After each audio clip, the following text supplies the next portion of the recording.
بس جی ٹھیک ٹھاک آپ سنائیں۔ اچھا غالب بھائی، میرا یہ سوال تھا کہ یہ مسلمان لوگ کہتے ہیں کہ حضور کو وحی آئی تھی اوپر سے، لائک وہ میسیجز ہاں آتے تھے، پھر اس کے بعد وہ جو بھی لکھا وکھا گیا. تو اگر میسیجز آ رہے تھے اور حضور نے قرآن اپنے لائف ٹائم میں کمپائل نہیں کرایا، تو اس میں بار بار بک کا ذکر کیوں آتا ہے کہ آپ یہ نا مائک کتاب ہے؟ تھوڑا سا منہ کے قریب کریں، میرے خیال میں مجھے تو آواز آ رہی ہے مگر باقی لوگوں کو میرا خیال ہے آواز ٹھیک نہیں آ رہی ہوگی۔ اچھا، اب آ رہی ہے؟ تھوڑا اب سا کیسا کریں ہے؟ آپ کو یہ، ہاں کریں، چلیں اب آپ بات کریں، مجھے ہاں، میں یہ آئی کہہ رہا ڈونٹ تھا نو۔ کہ جو وحی آتی تھی پروفٹ محمد پہ، تو وہ تو بعد میں کمپائل ہوئی قرآن کی شکل میں. تو اس ٹائم پہ جب وحی آ رہی ہے تو اس میں بک کا ذکر کیوں ہے بار بار؟ یہ سوال تو میں کئی دفعہ پہلے کرتا ہوں، ایک منٹ ہولڈ کیجیے گا۔ وہ جو ہے نا ذالک الکتاب لا ریب فیہا، یہ خود ہی ایک حساب سے جی ایسے ہی جی، بات ہے جیسے چور کی داڑھی میں تنکا، ٹھیک ہے، یہ ایک کتاب ہے اور تم اس میں کوئی عیب نہیں پاؤ گے۔ یہ بات جو ہے مطلب سوچنے والی بات ہے کہ قرآن کتابی جو ہے وہ کتاب نہیں ہے اور بار بار انسسٹ کر رہا ہے کہ کتاب ہے۔ کیسے انسسٹ کر سکتا ہے؟ سوچنے والی بات ہے نا کہ کتاب تو تھی نہیں، یہ تو شاعری اترتی آ رہی تھی اس کے اوپر، ٹھیک ہے، یہاں وہ بناتا جا رہا تھا۔ میں یہ سمجھتا ہوں کہ یہ جو کتاب والی جتنی بھی آیتیں ہیں نا قرآن میں بعد میں ڈالی گئی ہیں، کیونکہ میں تو یہ نہیں مانتا ہوں کہ یہ قرآن جو ہے یہ محمد پہ نازل ہوا تھا اور واقعی محمد کی زندگی میں لکھا جا رہا تھا، یا تھوڑا بہت کوئی شاید لکھا بھی جا رہا ہو، یہ نہیں تھا۔ ابھی میں نے ٹام ہالینڈ کی کتاب ابھی پڑھی ہے، ان دا شیڈو آف دا سورڈ، اور پٹیشا کرون کی بھی ایک کتاب ہے جس کا نام ہے سلیوز آن اے ہارس۔ اچھا، اور اب دیکھیں ڈین گبسن کو تو بہت سے لوگ ڈسکریڈٹ کر دیتے ہیں نا کہ وہ جی آرکیولوجسٹ ہے تو وہ جی اس کے پاس ہسٹورین نہیں ہے، پھر وہ کرسچن ہے، چلیں وہ ساری باتیں ہم مان لیتے ہیں، مگر ٹام ہالینڈ جو ہے وہ ایک باقاعدہ اکیڈیمک کریڈینشل والا بندہ ہے، اور دنیا کے اس ٹائم مڈل ایسٹرن اور رومن ہسٹری کے اوپر بہت بڑے لوگوں میں اس کا نام آتا ہے۔ ٹام ہالینڈ یہ کہتا ہے کہ قرآن جب پہلے آنے لگا سامنے تو جب مسلمان اس کی بات کرتے تھے تو مسلمان ایسے بات نہیں کرتے تھے کہ قرآن میں یہ لکھا ہے، مسلمان ایسے بات کرتے تھے کہ سورہ بقرہ میں یہ لکھا ہے، سورہ نساء میں یہ لکھا ہے، اور یہ ساری علیحدہ علیحدہ کتابیں تھیں، ایون کہ کچھ نان مسلمز نے اس کے بارے میں لکھا ہے، جو پیرلل ہسٹورینز تھے انہوں نے یہ بات لکھی ہے۔ اس کا مطلب ہے کہ اس ٹائم تک قرآن اکٹھا نہیں کیا گیا تھا۔ اگر واقعی عثمان نے قرآن اکٹھا کیا ہوتا تو پھر تو بڑا مسئلہ ہوتا نا، پھر تو بات سامنے، پھر تو انہوں نے نہیں کہنا تھا کہ یہ سورہ نساء میں یوں لکھا ہے تو جی سورہ نساء کی کتاب علیحدہ ہے تو سورہ بقرہ کی کتاب علیحدہ ہے تو فلاں کی علیحدہ ہے، یہ ایسے تو نہیں ہونا تھا نا۔ پھر وہ تو انہوں نے کہنا تھا کہ قرآن میں لکھا ہے، ہر ایک بندے نے یہ تو نہیں کہنا تھا کہ نساء میں یوں لکھا ہے تو یہ ہو گیا تو وہ ہو گیا، مطلب وہ باتیں اس طرح کرتے ہیں جیسے کہ ساری علیحدہ علیحدہ کتابیں ہیں، تو اس کا مطلب ہے کہ قرآن کمپائلڈ نہیں تھا اس ٹائم۔ نہیں، وہ تو ٹھیک بات ہے کمبائنڈ نہیں تھا، لیکن یہ تو بہت بڑا کانٹرڈکشن لگتا ہے نا کہ اگر وہی آ یہ رہی ہے ہے، نا کنٹرڈکشن، یہ تو پروون کانٹرڈکشن ہے، باقی میں تو آپ ادھر ادھر کا کہہ دیں گے ہاں کہ وہ نہیں بھی اس میں کا ابھی پروون والی کانٹیکسٹ بات کی وہ طرف ہے. بھی آ رہا ہوں نا۔ اچھا اچھا اچھا، دیکھیں اب ایک چیز ہے، اب حدیثیں ہیں اس بارے میں، اور اس بارے میں تاریخ میں بھی لکھا ہے کہ جب ابو بکر نے قرآن اکٹھا کرایا اور زید بن ثابت نے اکٹھا کیا تو انہوں نے کہا کہ اس کا نام کیا رکھا جائے اب، ہاں صحیح، تو انہوں نے کہا جی اس کا نام انجیل رکھ دیتے ہیں، تو کسی نے آگے سے کہا یار انجیل تو جو ہے نا مسیحیوں کی کتاب ہے تو یہ تو نہیں رکھنا۔ پھر انہوں نے کہا کہ اس کا نام پتہ نہیں، ایک اور بات کی، پھر تیسری بات، پھر انہوں نے کہا اس کا نام مصحف رکھ دیتے ہیں، اور پہلے قرآن کا نام مصحف تھا، قرآن نہیں تھا نام، پہلے قرآن کا نام مصحف تھا، قرآن نام تھا ہی نہیں، ٹھیک ہے۔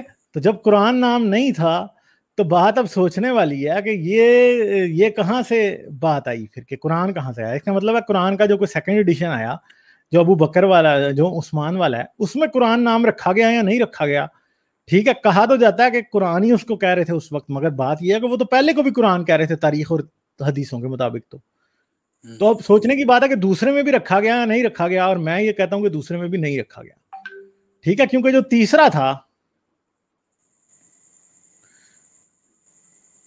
جی جی بولیں، اچھا جو تیسرا تھا وہ اب سوچنے کی بات ہے کہ جو تیسرا تھا وہ حجاج بن یوسف نے کمپائل کرایا، اور حجاج بن یوسف نے جو کمپائل کرایا میں سمجھتا ہوں کہ اگر اس نے واقعی کمپائل کرایا تو اس میں بھی جو نام رکھا گیا ہے وہ قرآن رکھا گیا یا نہیں، that is a question mark.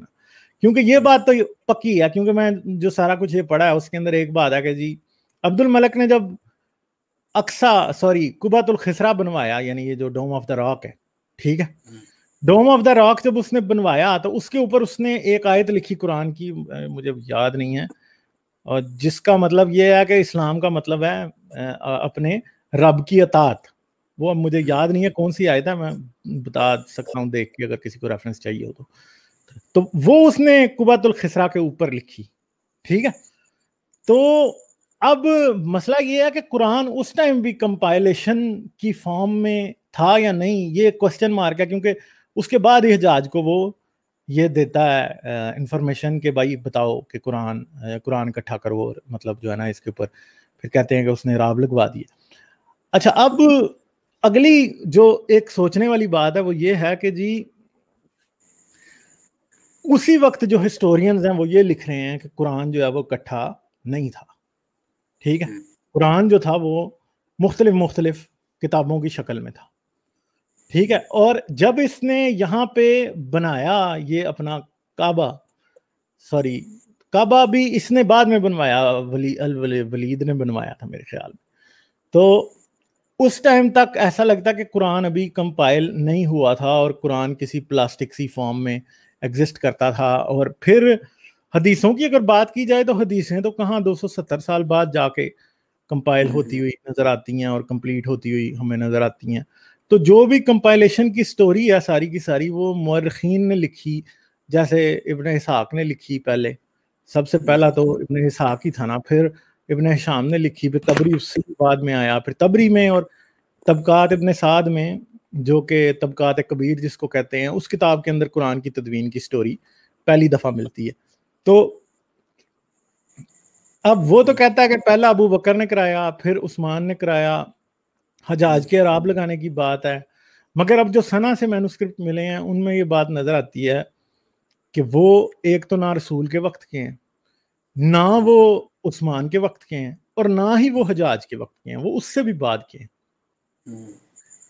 اور برمنگم والا قرآن نکال دیں کیونکہ اس کی ڈیٹنگ کا کوئی پرابلم لگتا ہے کہ اس کا کوئی پرابلم ہے. یہ دنیا میں اولڈسٹ قرآن پہلے کی نکل آئی ہے، وہ تو ہاں وہ پہلے کی نکل آئی ہے، وہ شاید کوئی اور پرابلم ہے اس کا. تو یہ لگتا ہے کہ جو سنا کے قرآن ہیں وہ سب سے پرانے ہیں، اور سنا کا قرآن جو ہے آپ کو چینج ہوتا ہوا نظر آ رہا ہے. اب سنا کے بارے میں دوسری بات ہے، ایک اور بات ہے جو بڑی عجیب بات ہے جو مجھے بھی ابھی اسٹرائک کی ہے. اب سورہ ایک شہر تھا جو کہ جوئش اسکالرشپ کا سینٹر تھا،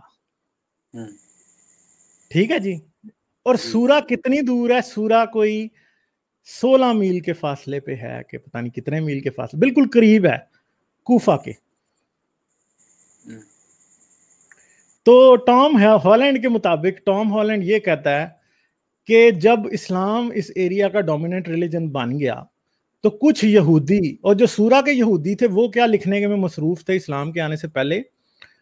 سیکرٹ تورا، جو کہ چھپی ہوئی تورا ہے، جو تورات ایسی ہے جو کہ موسیٰ پہ نازل تو ہوئی تھی مگر وہ صرف ربیوں کو پتا تھی اور وہ لکھی نہیں گئی تھی، تو وہ اسے لکھنا چاہتے تھے اور وہ اس پہ اوپر کام کر رہے تھے. مگر اسلام آ گیا، پھر اسلام جب آیا تو پھر کیا کہتے ہیں، ٹام ہالینڈ کہتا ہے کہ عین ممکن ہے کہ جو کوفی رسم الخط ہے جو کہ پہلا سب سے، جس کے اندر قرآن ہمیں سب سے قدیم نسخے جس کے ملتے ہیں قرآن کے اندر، کہتے ہیں اس سے پہلے بھی رسم الخط تھا جس میں رسول قرآن لکھوایا کرتا تھا مگر اس کا آج تک کوئی فریگمنٹ کہیں سے بھی نہیں ملا، ٹھیک ہے. تو کوفی رسم الخط جو ہے وہ کہتے ہیں کہ کوفہ میں ڈیولپ ہوا ہے، اور کوفہ شہر جو ہے وہ کس نے آباد کیا تھا؟ باقاعدہ وہ علی نے آباد کیا تھا کہتے ہیں، ٹھیک ہے. مگر مسئلہ یہ ہے کہ یہ بھی ایک بڑا کوسچنیبل بات ہے کہ واقعی وہ علی نے بسایا تھا یا نہیں. اب کہتے ہیں کہ کوفہ میں اسلام کی، قرآن کی یا ہسٹری کی اسکالرشپ اس لیے ڈیولپ ہوئی سب سے پہلی کہ سورہ سے کچھ یہودی اسکالرز جو نکلے وہ مسلمان ہوئے اور انہوں نے اسلام کا پہلا تھیولوجیکل اسکول کوفہ کے اندر قائم کیا، اور وہی تھے جنہوں نے قرآن پہلی بار لکھا. شاید اس سے پہلے کوئی اورل ٹریڈیشن چلا آ رہا تھا, وہ کیسا تھا یا کیسا نہیں تھا, اس کے بارے میں بہت سے کوسچن مارک ہیں. اب دیکھیں, جو سب سے پہلا محدث تھا اس کا نام تھا مبارک, عبد المبارک. وہ جو بندہ تھا وہ کہتے ہیں کہ پتہ نہیں اس کو کتنے لاکھ حدیثیں یاد تھی, اور وہ جہاد کے اوپر حدیثیں سب سے زیادہ سنایا کرتا تھا. اور وہ آتا ہے کوئی رسول سے کوئی 150 سے 250 سال بعد. اور جو حدیثیں شروع میں ملنی شروع ہوتی ہیں, حدیث کی کتابیں بغیر سند کے حدیثیں پہلے ریکارڈ ہوتی تھی, اور سند و اسناد کا کام ابن ہشام کے بھی بعد ہوتا ہے. بخاری پہلی دفعہ اور مالک جو ہے وہ پہلی دفعہ سند اور اسناد کا کام کرتا ہے پہلی دفعہ, اس سے پہلے یہ کبھی ہوا ہی نہیں. تو اب ایک بات ہے کہ جب پچھلے سارے مورخ بغیر سندوں کے لکھتے آ رہے تھے, اب آپ کو پتہ ہے کئی حدیثیں ایسی ہوتی ہیں کہ 15 سے 20 جو ہے بیچ میں بندے ہوتے ہیں جنہوں نے وہ حدیث روایت کی ہوتی ہے, چین ہوتی ہے, ٹھیک ہے. اب مسئلہ یہ ہے کہ پچھلے جو تھے وہ بغیر چین کے لکھی آ رہے ہیں اور بتائی آ رہے ہیں, اور ایک دن بخاری آتا ہے اور وہ چینیں ساری لکھنی شروع کر دیتا ہے. یہ کیسے ہو گیا؟ اور یہ طریقہ یہ جو حدیث کی چین لکھنے کا ہے, یہ بالکل سورہ کے یہودیوں کا طریقہ ہے. جو چین لکھتے ہیں نا, جو اس کی ساری کی ساری جو اس کا کیا اس کو یار اچھا خاصا لفظ ذہن میں, سند جو لکھتے ہیں پوری کہ فلاں نے فلاں کو تو فلاں نے ڈمکان کو تو ڈمکان نے شمکان کو بتایا تو شمکان سے میں نے سنا اور یہ لکھ رہا ہوں, ٹھیک ہے. یہ جو سند ہے پوری کی پوری, یہ طریقہ جو ہے وہی سیکرٹ تورا لکھنے والے سورہ کے یہودی تھے جن کو رومی اور پرشین سلطنت سے نکال دیا گیا تھا. اور سورہ شہر جو تھا وہ جوش اسکالرشپ کا بہت بڑا شہر تھا, سورہ اور الیگزینڈریا یہ دونوں. اور یہ کہتے ہیں کہ سورہ کا جو انفلوئنس ہے وہ بہت زیادہ ہے. اور ایون کہ یمن دیکھیں, اب جہاں سے قرآن کا پہلا نسخہ دریافت ہو رہے ہیں سب سے اولڈسٹ سنا مینوسکرپٹ, سنا کہاں تھا؟ یہ بھی مطلب اب یہ بھی بات سوچنے کی بات ہے. رسول سے تقریباً کو 100 سال پہلے 150 سال پہلے ہمیار ایک کنگڈم تھا پورا.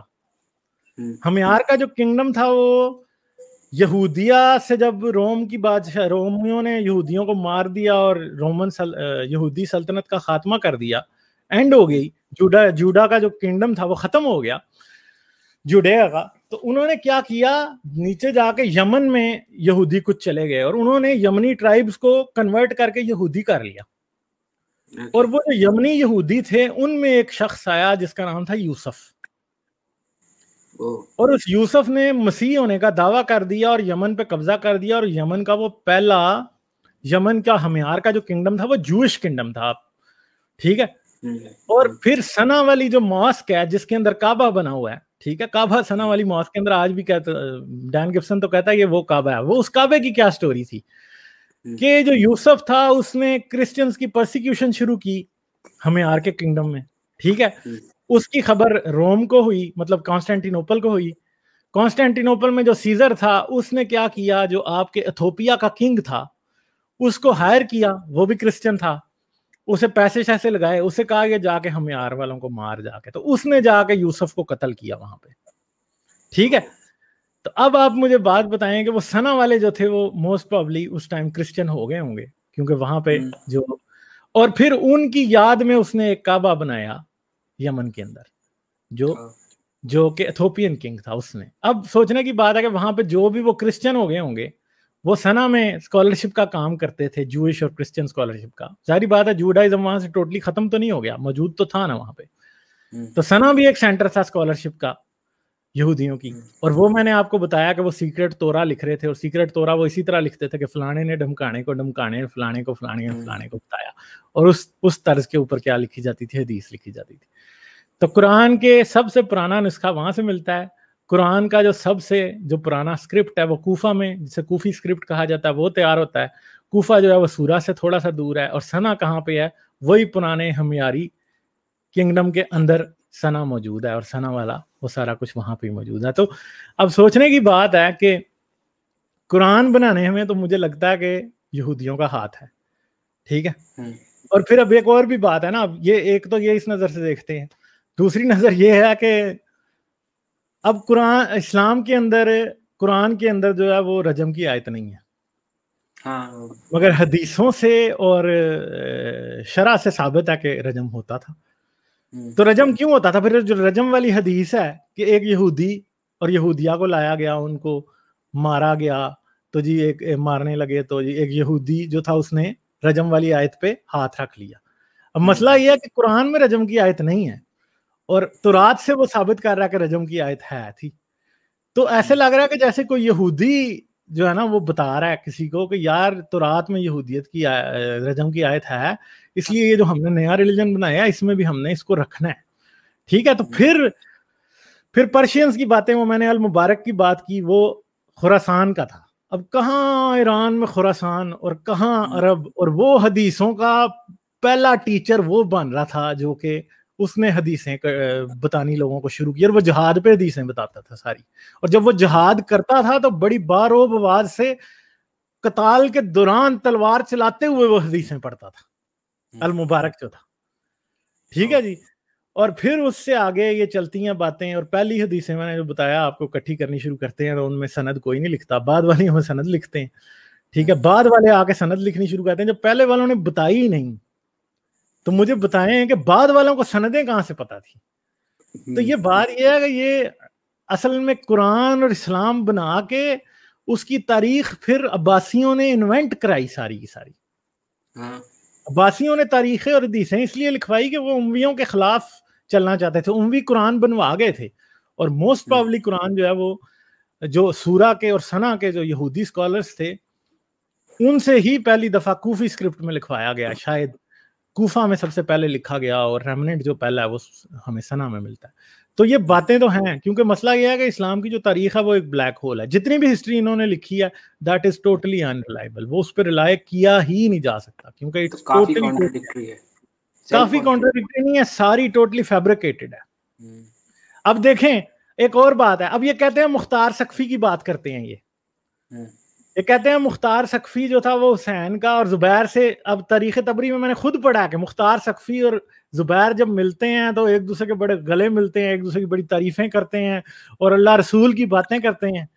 اور کرسچن پیرلل ہسٹری سے یہ بات اب لکھی ہوئی ملی ہوئی ہے کہ مختار سقفی نبوت کا دعوے دار تھا, اور مختار سقفی نے ایک کرسی کے اوپر ایک رنگ برنگا کپڑا دلوایا ہوا تھا اور ہر جنگ میں اس کو لے کے جاتا تھا, جیسے بنی اسرائیل عہد کے صندوق کو, یا جو کیا اس کو کہتے ہیں یار, اس کا کیا نام ہے انگلش میں, آرک آف دا کوننٹ کو لے کے جاتے تھے, اس طرح وہ اس کرسی کو لے کے جاتے تھے. اور کچھ لوگ یہ کہتے تھے یہ علی کے گھر سے, علی کا جب گھر جلا تھا تو اس میں سے ایک پردہ بچ گیا تھا, تو یہ وہ پردہ ہے جس کو یہ کرسی پہ ڈال کے لے کے جاتا ہے. اور وہ نبوت کا دعوے دار تھا مختار سقفی. میں تو کئی بار کہتا ہوں کہ زبیر بھی نبوت کا دعوے دار تھا, تو ہو سکتا ہے موسٹ پرابلی حسین بھی نبوت کا دعوے دار تھا. اصل میں امویوں نے رستہ بند کیا تھا, یہ تو ہر کوئی نبوت کا دعوے دار نبی بنتے آ رہے تھے. پھر ایک اور بھی نبی تھا جس نے فارس میں نبی تھا, اس نے فارس سے اعلان کر دیا اور اس نے کہا کہ میں زوراسٹر کا بھی, محمد کا بھی اور یسوع کا تینوں کا جانشین ہوں. وہ بھی آ گیا, پھر انہوں نے اس کو بھی جا کے ہرایا. تو یہ ساری باتیں اس طرح ہی ہیں. یہ بڑی شروع کی جو ہسٹری ہے وہ بڑی عجیب ہے. یہ اسلام کا جو مذہب ہے نا, سب سے پہلے محمد کا نام لیا زبیر نے کر لیا تھا خلافت پہ قبضہ. ٹھیک ہے, زبیر تھا مدینے میں خلیفہ, اور دمشق میں خلیفہ تھا کیا اس کا نام ہے, عبد الملک. یزید کے مرنے کے بعد, یزید کے مرنے کے بعد تھا مروان تھا, یا یہ مروان یا عبد الملک کے دور کی بات ہے, نہیں مروان کی, یہاں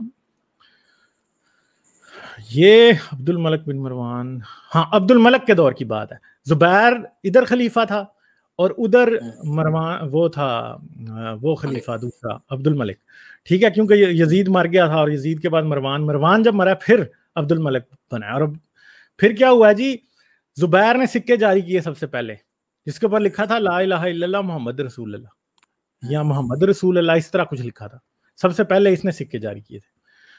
اس کی نقل میں پھر عبد الملک نے بھی لا الہ الا اللہ محمد رسول اللہ والے سکے پہلی دفعہ جاری کیے تھے, پرشین منٹس سے اس نے جاری کیے تھے سب سے پہلی دفعہ. تو ایسے لگ رہا کہ زبیر اور اس کے درمیان مقابلہ چل رہا تھا کہ کون جو ہے نا وہ محمد کا جانشین کون ہے. ٹھیک ہے, تو اب پتہ نہیں ہے کہ زبیر واقعی ہوگا یا نہیں ہوگا, کیونکہ امویوں کے اوپر لوگوں کو اس بات پہ بھی اعتراض تھا کہ وہ خلیفۃ اللہ کہتے تھے اپنے آپ کو, وہ خلیفۃ الرسول نہیں تھے کہتے. صحیح بغاوت کے یہ اب جو کہتے ہیں بغاوت میں, اس میں بھی اعتراض تھا ان کو. تو اب مطلب یہ اب ساری سوچنے والی باتیں ہیں کہ ادھر کتنا کیا ہوا ہوگا. تو پہلا جو ذکر ہے وہ ملتا ہے عبد الملک کے سکوں کے اوپر محمد رسول اللہ کا, اس سے پہلے کہیں نہیں ملتا. اگر آپ میری ویڈیوز کو پسند کرتے ہیں تو سبسکرائب کریں اور گھنٹی کا بٹن دبانا نہ بھولیں, اور مجھے پیٹریون پر سپورٹ کریں. پیٹریون پر آپ کی مدد میرے لیے میرے اس کام کو جاری رکھنے میں انتہائی مددگار ثابت ہوگی.